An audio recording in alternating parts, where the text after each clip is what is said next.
Hi students, welcome back to NEET and channel. NEET UG 2024 తెలంగాణలో అయితే అనూహ్యంగా ఒక అప్లైడ్ లిస్ట్ రిలీజ్ చేశారు.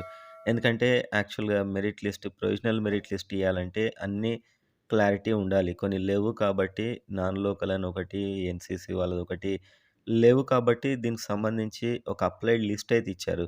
వీడియో చూసే ముందు మీరు చేయాల్సింది చిన్న పని, లైక్ చేయండి, సబ్స్క్రైబ్ చేసుకోండి. చాలా ఎంకరేజింగ్‌గా ఉంటుంది. సో, వీడియోలోకెళ్ళినట్లయితే నాన్ లోకల్ మీకు కనిపించే ఉంటుంది అందులో. ఈసారి మనకు లోకల్ 6-12 కాకుండా 9-12 మాత్రమే పెట్టారు. కోర్ట్‌లో కేస్ వేయడం వల్ల దానికి సంబంధించి కొన్ని రెసిడెన్స్ సర్టిఫికేట్స్ అలౌ చేయాలి అని చెప్పారు. సో, ఇలా ఈ నాన్ లోకల్ అని చెప్పి అప్లైడ్ లిస్ట్‌లో పెట్టిన కేటగిరీలో దాదాపు 991 ఉన్నారు. మన నేను దాన్ని అనాలిసిస్ చేసిన దాన్ని బట్టి.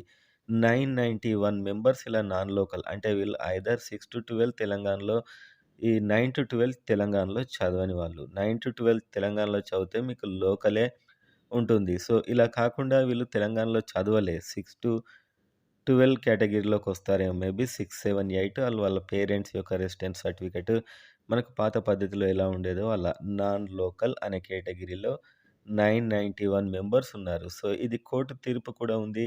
ఇవాళైతే దానికి సంబంధించి అదెలా వస్తే వీళ్ళు దాని కింద లోకల్ ట్రీట్ అవుతారా అనేది కూడా ఒక క్లారిటీ వస్తుంది. సో, ఈ నాన్ లోకల్ వాళ్ళని చూస్తే దాదాపు 4000 ర్యాంక్స్ ఇప్పుడు మనకి ఇచ్చిన దాంట్లో చూద్దాం. ఇవాళ ఇచ్చిన దాంట్లో అంతా ఓయూ వాళ్ళే కదా! ఈ 4000 టాప్ 4000లో వీళ్ళు దాదాపు 340 మెంబర్స్ ఉన్నారు.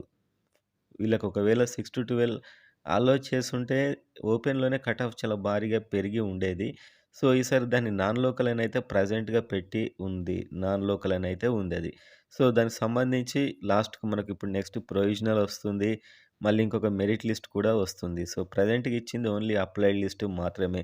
సో, దీంట్లో నాన్ లోకల్ అని ఉన్నవారు ఆ విధంగా రెసిడెన్స్ సర్టిఫికేట్‌తో అప్లై చేసుకున్నవారు అని నేను అనుకుంటున్నాను. అదే జరిగే అవకాశం కూడా ఉండి ఉంటుంది. ఈ హై మార్క్‌లోనే 4000 ర్యాంక్స్‌లోనే ఇలా అప్లై చేసుకున్నవారు 340 మెంబర్స్ ఉన్నారు. 4000 ర్యాంక్ లోకల్ అంటే ఇది ఓపెన్ కట్ ఆఫ్‌కి ఉంటుంది దాదాపు.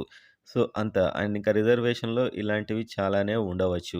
సో, దీని మీద ఏం నిర్ణయం వస్తుంది అండ్ ప్రొవిజనల్ మెరిట్ లిస్ట్ వచ్చాక మనకి అందులో వాళ్ళకి ఏ కేటగిరీ ఇస్తారు? నాన్ లోకల్ ఆర్ కోర్ట్ తీర్పు జడ్జిమెంట్‌ని బట్టి అలా ఇస్తే ఇప్పుడు నాన్ లోకల్ 15% సీట్స్ ఉంటాయా? ఏంటి? అనేది కూడా ఇంకా క్లారిటీ అయితే లేదు. నాన్ లోకల్ లేదు. టోటల్ లోకల్ అనే మనకు ఇప్పటి వరకైతే తెలుసు. ఎందుకంటే ఏపీ నుంచి ఆ బైఫర్కేషన్ టైం అయిపోయింది కాబట్టి.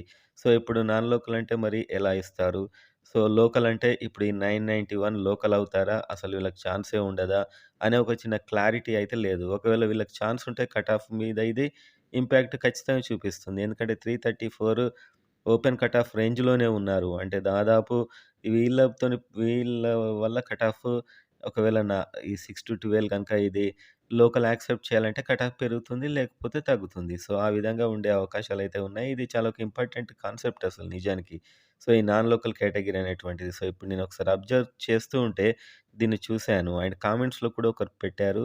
Thanks to him. సో, దాన్ని బట్టి నేను ఇదైతే చూసాను. సో, మొత్తానికి నాన్ లోకల్ ఎలా యాక్సెప్ట్ చేస్తారు అనే దాన్ని బట్టి కూడా ఆధారపడి ఉంటుంది. వీళ్ళు మొత్తం 991 ఉన్నారు. కానీ పీక్ స్టేజ్‌లో 4000లో 340 వరకున్నారు. 340 అంటే 340 సీట్స్‌గా మనం చెప్పుకోవచ్చు నిజం చెప్పాలంటే లోకల్‌లో. సో, ఈ కోర్టు తీర్పు మీద ఇది ఆధారపడి ఉంటుందేమో. ప్రొవిజనల్ లిస్ట్‌లో వీళ్ళు ఏంటి అనేది కూడా ప్రొవిజనల్ లిస్ట్‌లో చెప్తారేమో. నేను యాక్చువల్‌గా ఒక లిస్ట్ అయితే చేశాను. పోయినసారికి 1000కి, ఈసారికి 1000కి ఎంత పెరిగారు, ఎన్ని మార్క్స్ పెరిగాయనేది. దీని మీద కూడా ఇప్పుడు ఈ ఎన్ఎల్ అనేది ఇంపాక్ట్ చూపిస్తుంది. సో, వాళ్ళ నాన్ లోకల్ సీట్స్ మరి ఉంచి ఇస్తారా ఏంటి అనేది క్లారిటీ వచ్చాక నేను ఇంకొక వీడియో అయితే చేస్తాను.